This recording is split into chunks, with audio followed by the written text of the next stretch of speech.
Tapi Alkitab berkata ketika Petrus mulai melihat angin, bagaimana angin bisa lihat?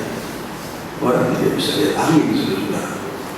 Tetapi dia lihat angin, dia lihat ombak yang ditiup oleh angin, yaitu laut yang ditiup oleh angin menimbulkan ombak yang besar. Maka disitulah iman daripada Petrus goncang.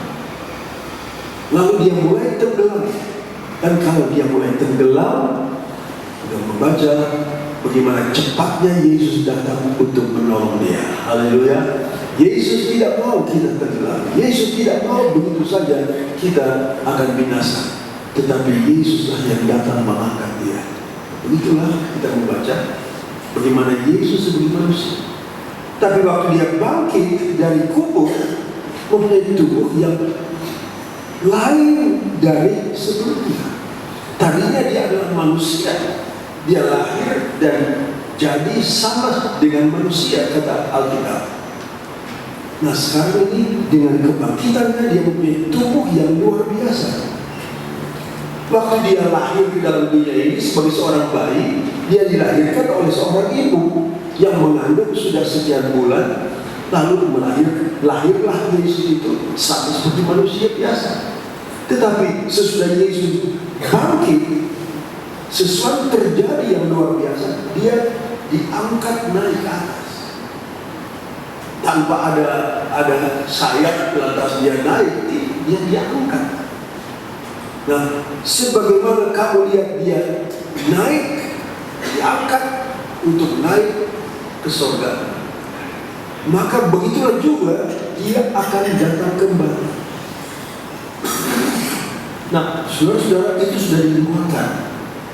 Dan sekarang saya mau bicara lagi, bagaimanakah Yesus datang kembali, supaya kita mengerti bahwa apa yang dikatakan dalam firman Tuhan, mulai dari nubuatan sampai kenyataannya, itu semua adalah firman Allah. Dan langit dan bumi akan berlalu, tapi firman Allah tetap sampai selama-lamanya. Artinya selalu digenapi. Firman Allah bukan cerita omong kosong, tapi firman Allah adalah ya dan amin. Dan kalau kita percaya, maka kitalah yang akan berbahagia. Kita melanggar segala perintah Allah mula-mula di zamannya Adam dan Hawa, dan sesudah itu semua manusia selalu melanggar firman Tuhan. Itulah dosa. Tetapi puji Tuhan, Tuhan selamatkan kita. Kita mulai belajar untuk mengikuti firman Allah. Dan kalau saja kita mengikuti firman Allah, melakukan firman Allah, Mazmur 1 ayat 1 ayat 2, dia berkata, kalau saja kita mulai merenungkan firman Allah siang dan malam, merenungkan saja sudah menghasilkan perkara-perkara yang luar biasa. Sehingga ayat Alkitab berkata, segala sesuatu yang dia lakukan berhasil.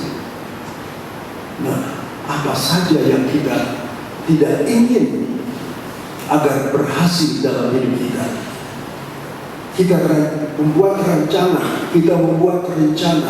kita mulai bertindak, kita mulai melakukan apa yang kita percaya.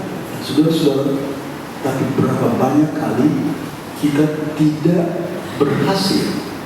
Tapi firman Tuhan berkata dalam kitab Mazmur pasal 1 ayat 1 dan 2, dan tambah lagi dengan ayat 3, kalau kita renungkan firman Allah, pikiran kita pusat kepada firman Tuhan, maka kita membaca apapun yang kita buat, kita berhasil.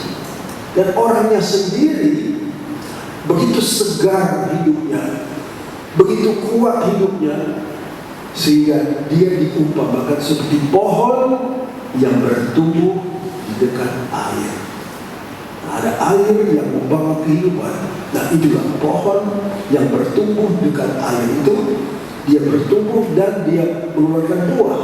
Bahkan daunnya pun tetap hijau, tetap segar. dan tidak pernah layu. Tuhan janjikan demikian. Nah, lalu berhasil, berbuah.